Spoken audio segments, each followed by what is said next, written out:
Let's continue. Question 14. In a harbor, the wind blowing at a speed of 72 km per hour, and the flag on the mast of a boat anchored in the harbor flutters along northeast direction. So the velocity of the wind is given along northeast direction. Velocity of the wind, and we can take this angle 45 degree as it is given northeast. So north, east, west, south. Then if the boat starts moving at a speed 51 km per hour towards north, so directional velocity of the boat towards north. What is the direction of the flag on the mast of the boat? Okay, so first one, in two cases we can see if there is only wind and boat is stationary, just assume like that, then the flag flutters in the direction of wind. Now take second case, there is no wind, only boat moves towards north, then flag flutters towards south, so minus VB. So only wind, flag is in the northeast direction, only boat, flag is towards south, and now both moves and wind blows. In such a situation, you can see the flag flutters in a direction which is the resultant of VW and minus VB. VW and minus VB resultant, for which we know we have to. So we have VW and minus VB. Again, we have to complete a parallelogram, find the diagonal direction, etc. So parallelogram law we can apply. Again, you have studied tan beta is equal to this formula. We have to write tan beta is equal to VB sin theta divided by VW plus VB cos theta. If you take like this, then you will get the angle between the resultant vector and VW. That is the formula. Okay, if you use this formula, you will get the angle between the resultant vector of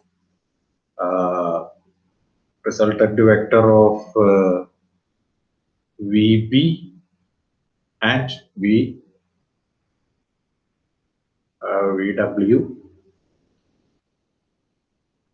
making an angle theta with VW.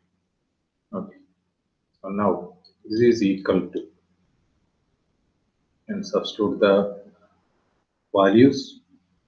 Velocity of the boat is 51 km per hour. 51 km per hour, and sine theta is the angle between two vectors, VW and minus VB, that is 135 divided by VW is 72 plus 51 cos 135. Now equal to 51 sine 90 plus theta. In one of the previous problems I have mentioned, sine 90 plus theta is cos theta. So cos 45 will come in numerator.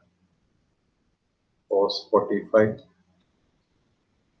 divided by 72 plus 51. Then cos 90 plus theta is minus sine theta. So it will come minus sine 45. Minus sine 45. is equal to, you need to simplify, cos 45 is 1 by root 2, sin 45 also 1 by root 2. So you will get a 51 by root 2 divided by 72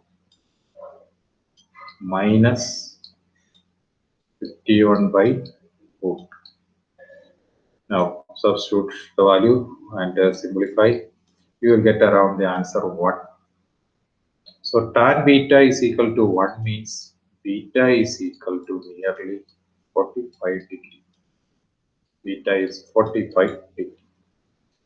That means angle between VW and resultant vector is 45 degree. Angle between VW and resultant vector. First we have written this 45 because it is northeast direction. Now we find what is the angle between VW and resultant vector. 45 degree from VW means it is almost in this direction. This is the direction of resultant vector. Therefore, we can say the flag will flutter towards east. Flag will flutter towards east. That is the answer. Now, next. Question 15. The ceiling of a long pole is 25 meter high. What is the maximum horizontal distance that a ball thrown with a speed 40 meter per second can go without hitting the ceiling of the wall?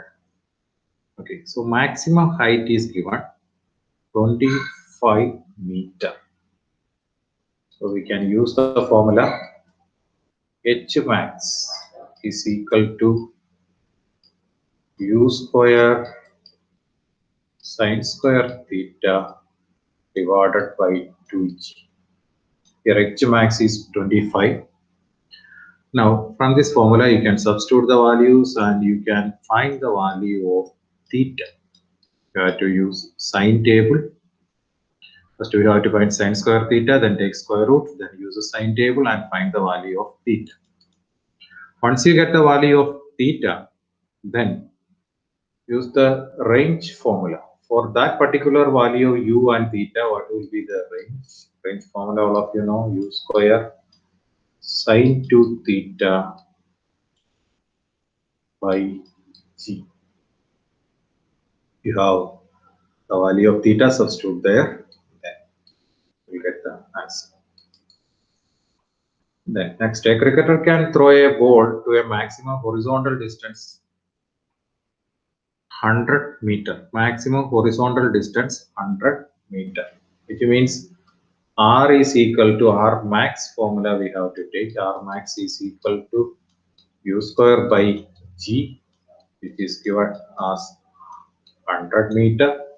From this you can calculate the value of u square, or u you can calculate. U square is enough, I think. And how much high above the ground can the cricketer throw the same ball?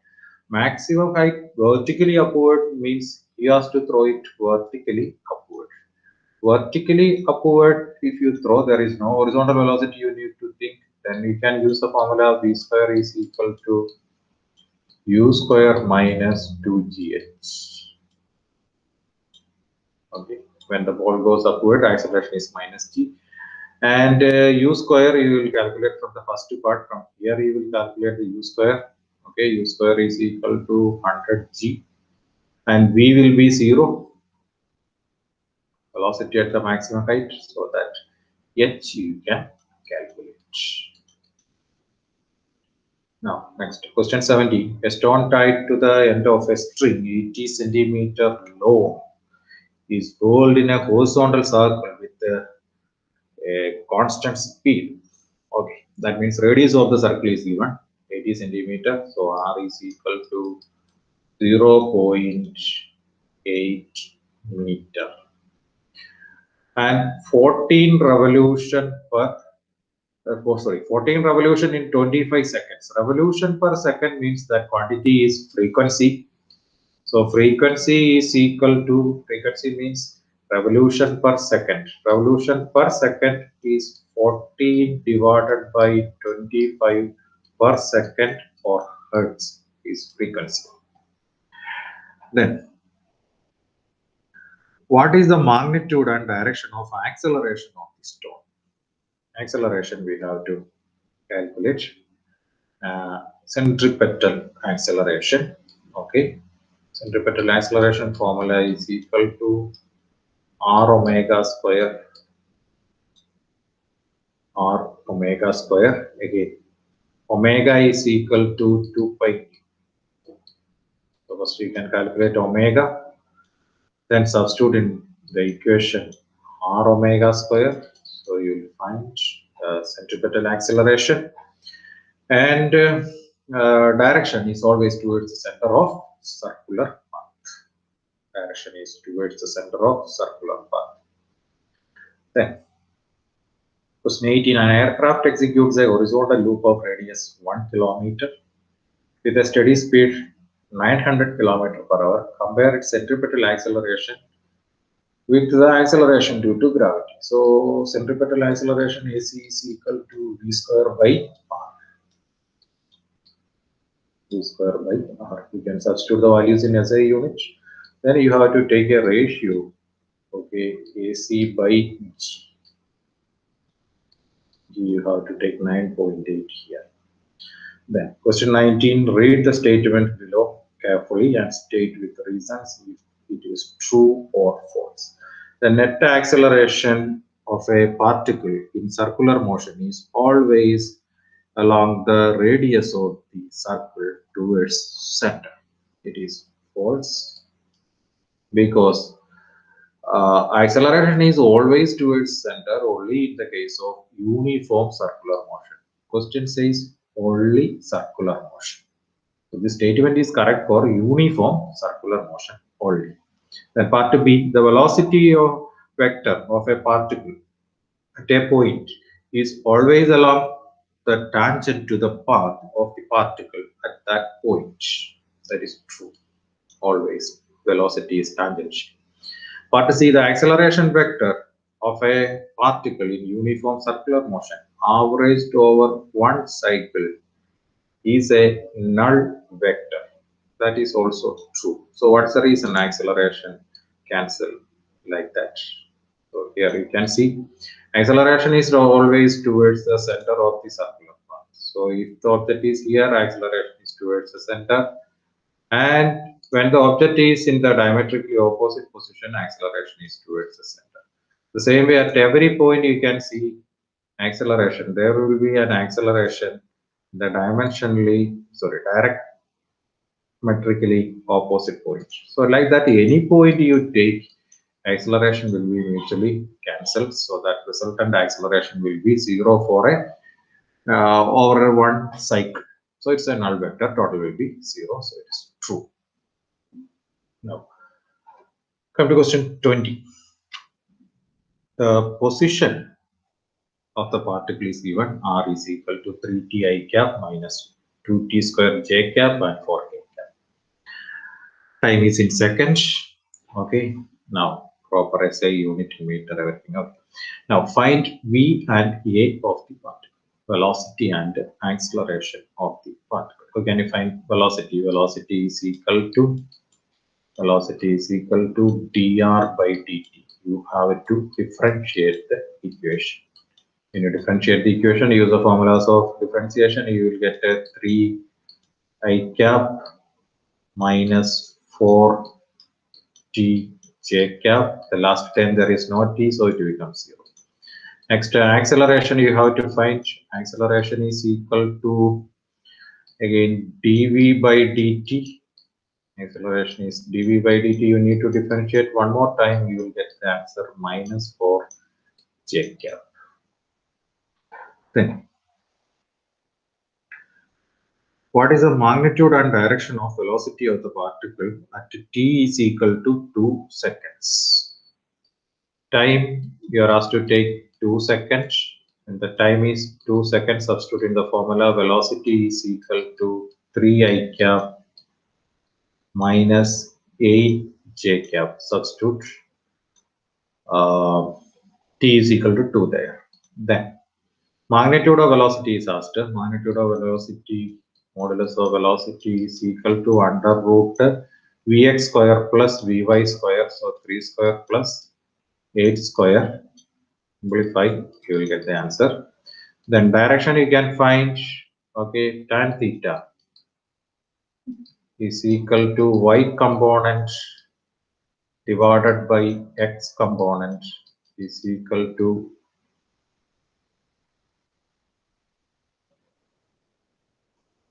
8 divided by 3 is equal to, find the value, then use the tangent table and find the value of theta, and resultant velocity makes an angle theta with the x-axis or x component. That will be the answer. Resultant velocity will make an angle theta with the x-axis.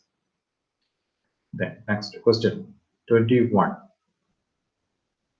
A particle starts from the origin. The velocity 10 j cap meter per second. So which you need to take as initial velocity. U is equal to 10 j cap. And moves in xy plane with constant acceleration. A is equal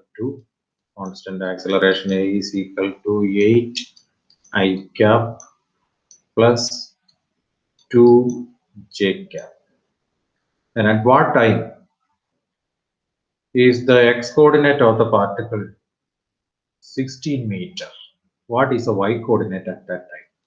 Okay, so we use the formula r is equal to, vector r is equal to ut plus half at square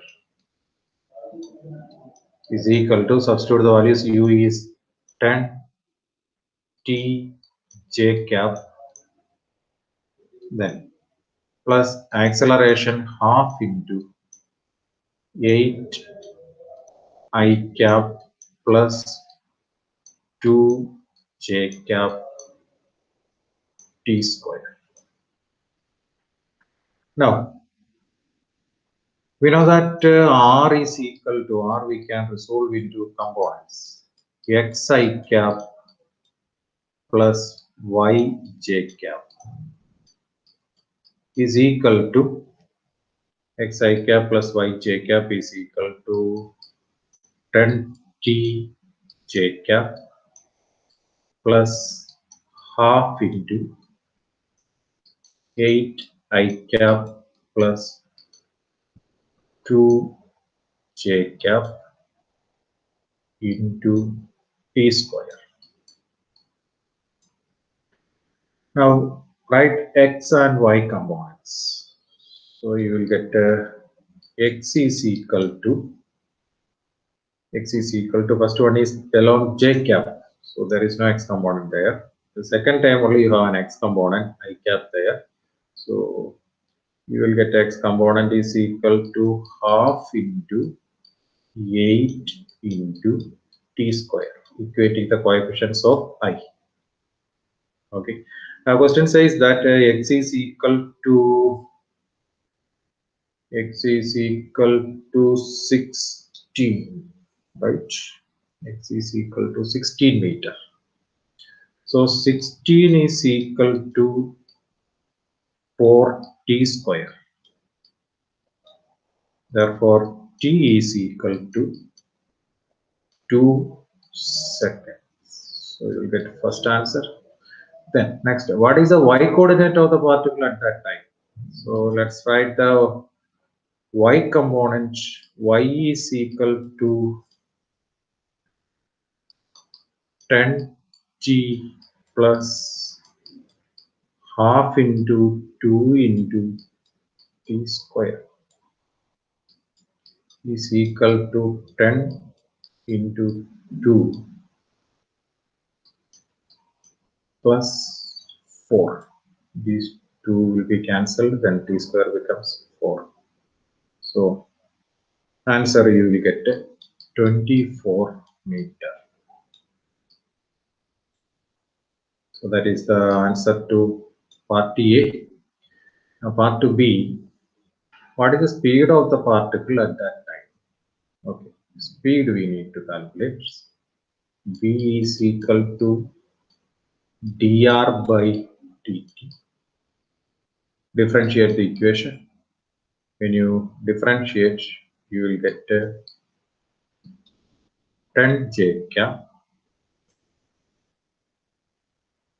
10 j cap plus half into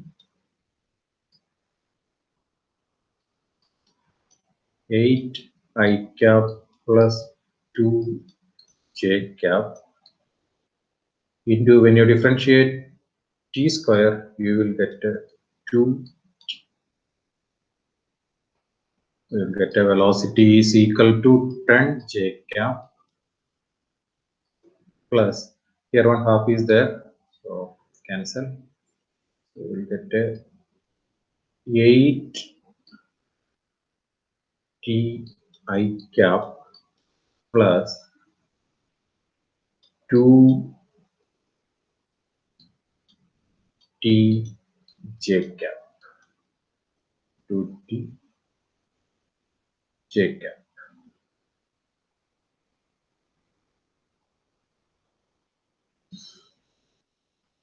Now there is equal to,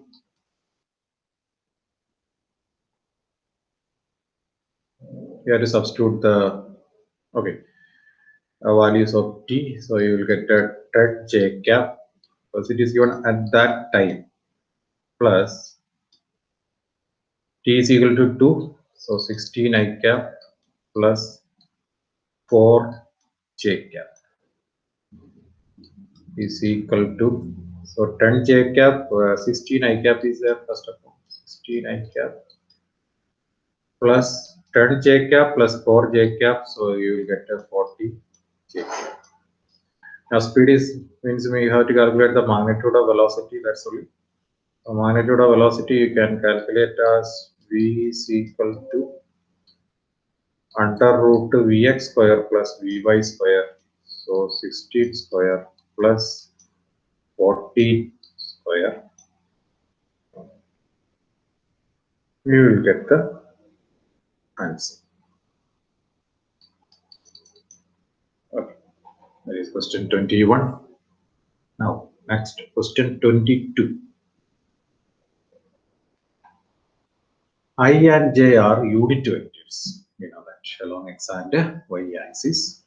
What's the magnitude and direction of I cap plus j cap and I cap minus j cap? Magnitude and direction. Then what are the components of a vector A equal to 2 I cap plus 3 j cap along the directions of I cap plus j cap and I cap minus j cap? Okay, so we will use dot product, the concept of dot product as we have studied already. So first part we will see what is the magnitude and direction of I cap plus j cap. So first we will calculate the magnitude. The magnitude of I cap plus j cap. I cap plus j cap we have to take as a single vector. In order to calculate their magnitude, it is vector addition. So we can use cosine rule. The magnitude of I cap is 1. So 1 square plus magnitude of j cap also 1 square plus 2 into 1 into 1 into cos angle between I and j, we know it is 90, the whole raised to 1 by 2. Cos 90 is 0, so 1 plus 1 2, so answer you will get 2. Answer is root. And the direction we have to find out. The direction we can have tan theta is equal to 1 divided by 1 is equal to 1, and theta 1 means theta is equal to 45 degree. Theta is equal to 45 degree. So magnitude, we got magnitude and we got direction also. Then next, the same method we can use for I minus j also. I cap minus j cap. So is equal to, what do you get? 1 square. Cosine rule we have to use 1 square plus 1 square. Here minus will come. 2 into 1 into 1 into cos 90 raised to 1 by 2. Then again cos 90 is 0, so you will get the answer root 2. Magnitude you will get same. But tan theta, this time you will get a minus 1 divided by 1 divided by 1. Okay. So you will get a theta is equal to minus 45. So are good in trigonometry, you can go for further simplification and all. Otherwise, this is enough. Okay. Then, so that is the first part answer. Now, next, second part, what are the components of vector A along the direction of I cap plus j cap and I dash minus j cap? If you want to calculate the component of one vector in the direction of another vector, you have studied this in dot product. Dot product will give you an idea the component of one vector in the direction of another vector. For example, we can take it like this. We have A dot B. Remember the definition of cross product is equal to AB cos theta. AB cos theta. That we can write like this is equal to B into A cos theta. B into A cos theta. From there, okay, we can calculate A. So, sorry, A cos theta we can find because we want to calculate the component. A cos theta is the component of A in the direction of B. So how to calculate? A dot B divided by B will give A cos theta. Okay, A cos theta is the component of A in the direction of B. Now you take A dot B. When you take A dot B, okay, dot product, now all of you know, you will get 2 plus 3 divided by the magnitude of B is root 2. So you will get the answer 5 by root. 5 by root. The same way, the second case, I minus j. You take I minus j, you will get A cos theta, use the same formula. A cos theta is equal to, this time we have to take difference, you will get minus 1, okay, because it is 2 minus 3. 2 minus 3 when you take A dot B, 2 minus 3 divided by root 2. So you will get minus 1 by root 2 is the component of A in the direction of B. Then next, for any arbitrary motion, which of the following relations are true? Okay, for any arbitrary motion. That point you have to note very clearly. Okay, the first question. V average is equal to half into V of T1 plus V of T2. V of T1 and V of T2 means you can take initial velocity and final velocity. So V average is equal to U plus V by 2. That way you can take that equation. V average is equal to initial velocity V of T1 you can take as U, final velocity V divided by 2. So you see, this kind of an average we can take only when the object in uniformly accelerated motion. Okay, there is a continuous increase in velocity. So, but here it is for any motion. So, if it is any type of motion, then this way you cannot take the average. Therefore, this equation is not correct. Second equation, V average is equal to RT2 minus RT1 divided by T2 minus T1. Okay. So final position minus initial position divided by time taken. This will give average velocity. Means the total displacement divided by total time will give average velocity. Okay. That is correct. Average velocity is equal to total displacement divided by total time. Then next part C, V is equal to V naught plus AT. V naught you can take as initial velocity U. So final velocity V is equal to U plus AT. But V is equal to U plus AT is applicable only for uniformly accelerated motion. Question says that any type of arbitrary motion. So it is not possible. Then next, RT is equal to R naught plus V naught T plus half AT square. This equation is what is that? R is equal to R naught plus UT plus half AT square, or the same equation S is equal to UT plus half AT square. Again, the equation S is equal to UT plus half AT square is applicable only for uniformly accelerated motion. For all type of motion, it is not applicable. Then next, A average is equal to VT2 minus VT1 divided by T2 minus T1. That means average acceleration is equal to V minus U by T. Okay, average acceleration we can calculate like that. So the equation is correct. Okay, average acceleration is equal to total different change in velocity divided by total time. Okay. Now, come to question 24. Read each statement below carefully and state with reasons and examples if it is true or false. A scalar quantity. Question is about a scalar quantity. Is conserved in a process. Conserved means constant in a process. Not necessary. So it is false. Typical example, speed. The speed of an object may not be conserved. It will change. Okay. Then can never take negative values. Okay. Never take negative values.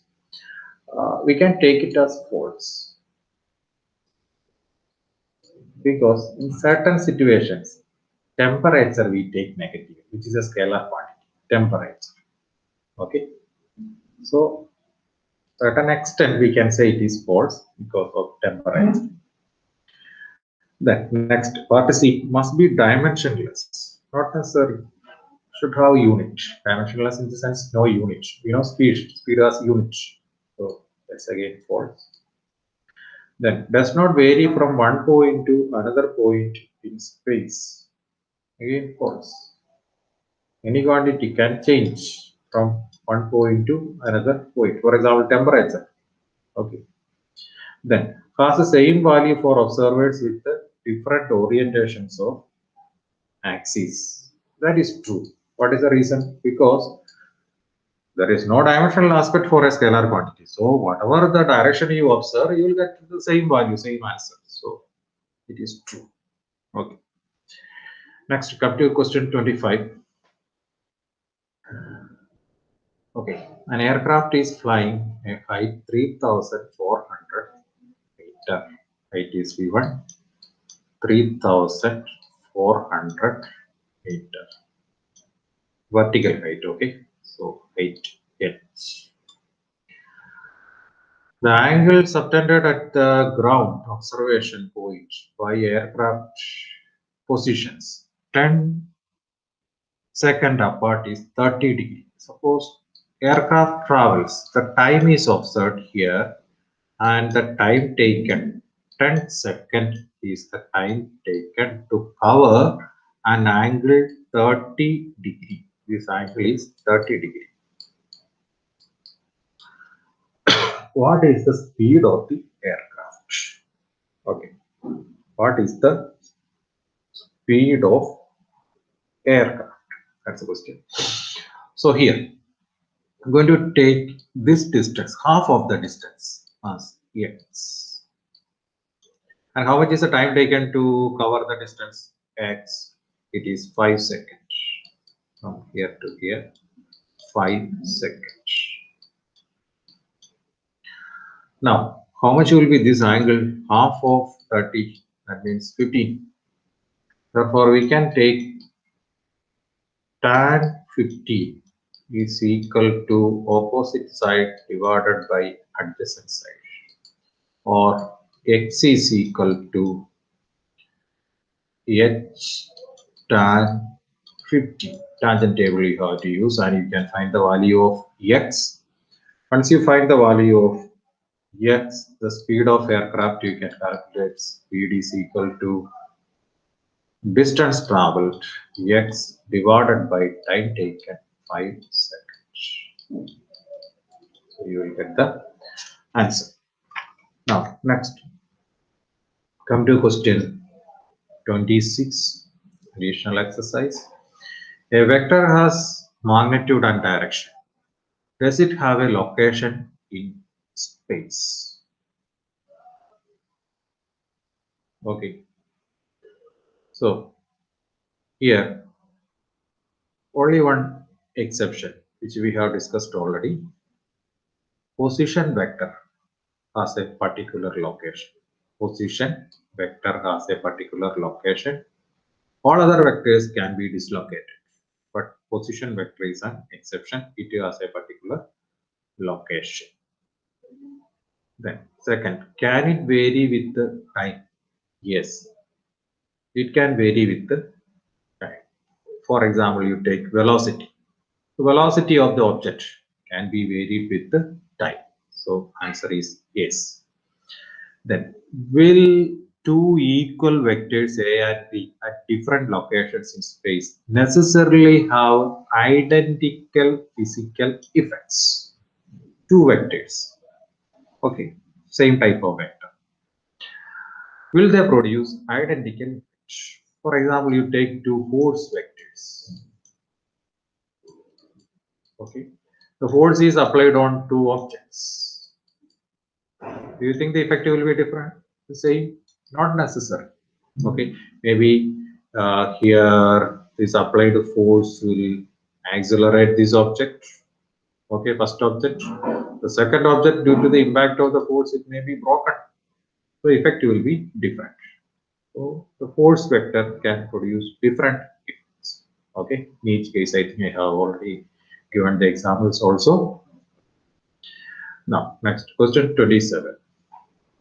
A vector has both magnitude and direction. Does it mean that anything that has magnitude and direction is necessarily a vector? No. Already we have seen there are three conditions to be satisfied for a quantity being a vector. That is, it should have magnitude, direction, and third point, it should obey vector algebra. So, answer is no. The rotation of a body can be specified by the axis of rotation and angle of rotation, etc. Does that make any rotation a vector? Answer is no. The reason, again, same. Rotation of an object, okay, does not follow vector algebra, so it's not possible. It does not follow vector algebra. Now come to question 28. Can you associate vectors with the length of a wire bent into a loop? A wire which is already in the form of a loop. Okay. Is it possible to give any vector concept along with that? That's the question. Answer is no. Because the wire in this loop is now totally identical. We cannot argue for any direction, any point, or this particular point, this direction. So we cannot give a direction there. So as it is not possible to specify the direction, answer is no. Once again, I repeat the reason: we cannot specify the direction. Then a plane area, whether area can be a vector or not. Yes, area is a vector. So if you have an area, then how to specify the direction of area? Draw a normal outward. So this n cap will represent the direction of area. If it is like this, okay, draw a n cap outward. N cap represents the direction of area.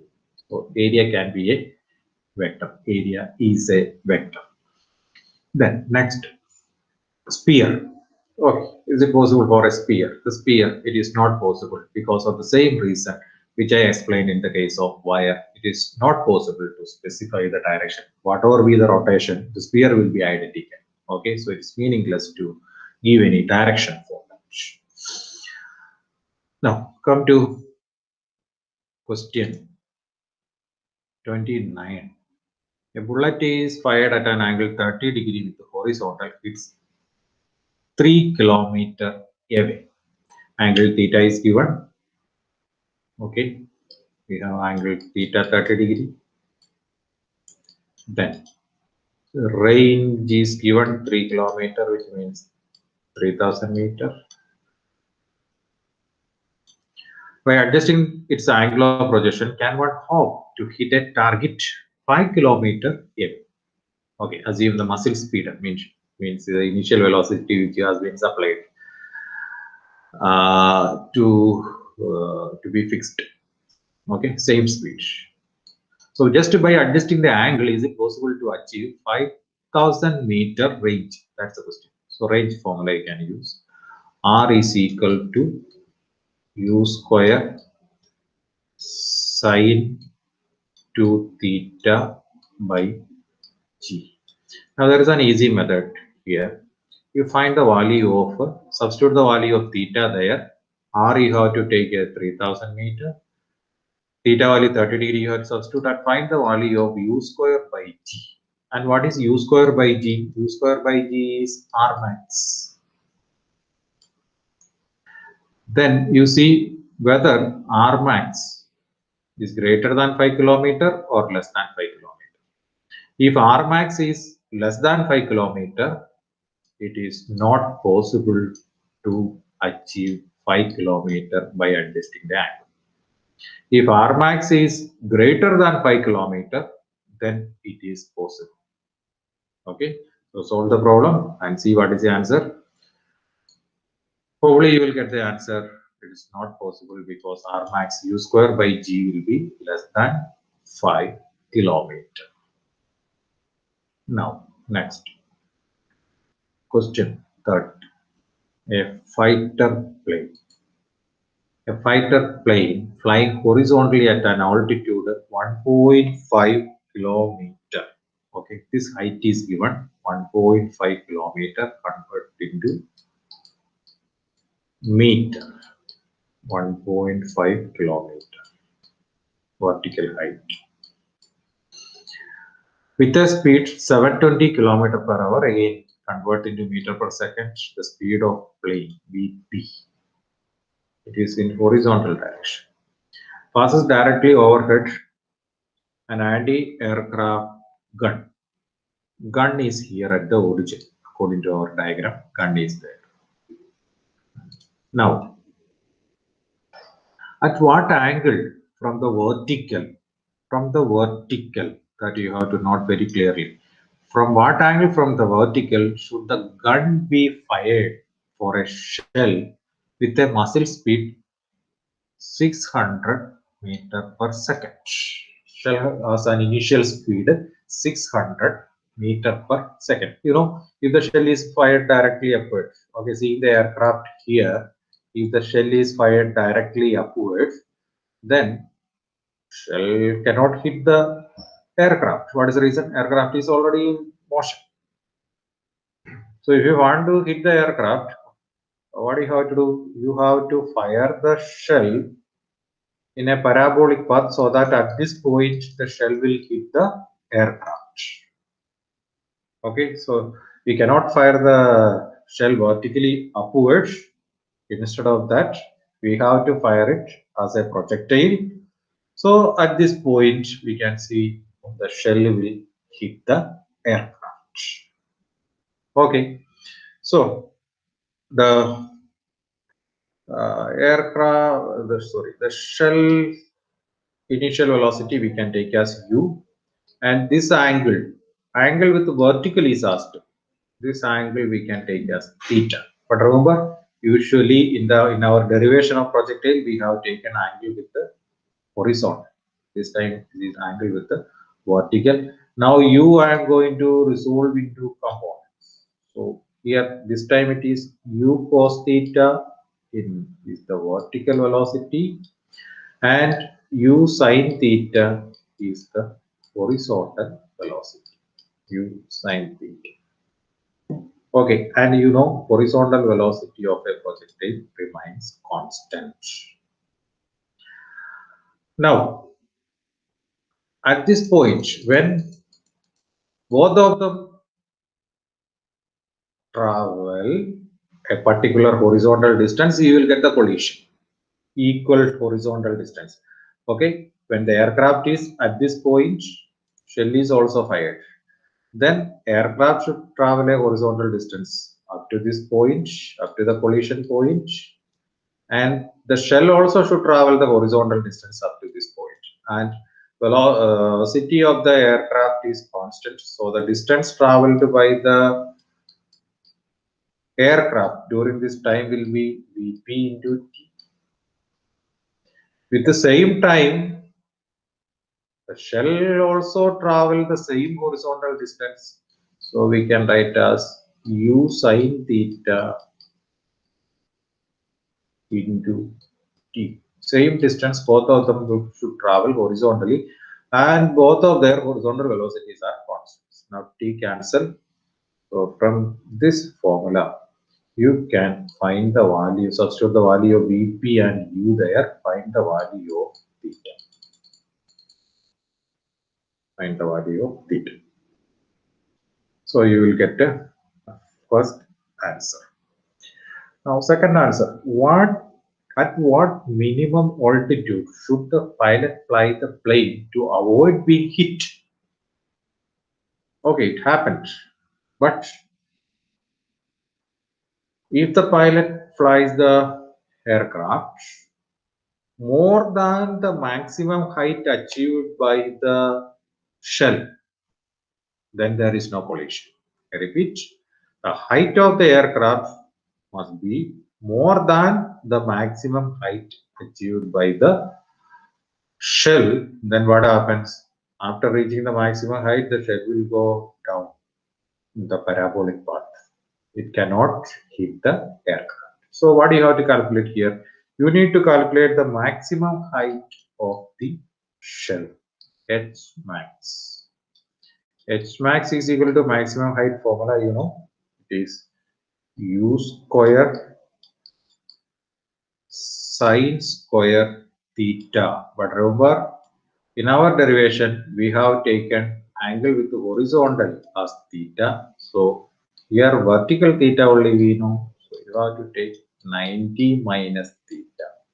The horizontal angle, this horizontal angle is 90 minus theta. 90 minus theta divided by 2g. Divided by 2g.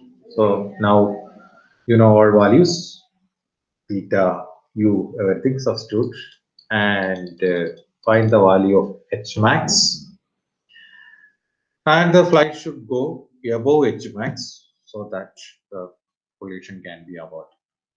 Okay, so that is question 30. Find the answer. Question 31 and 32 we have discussed already in the class. Okay,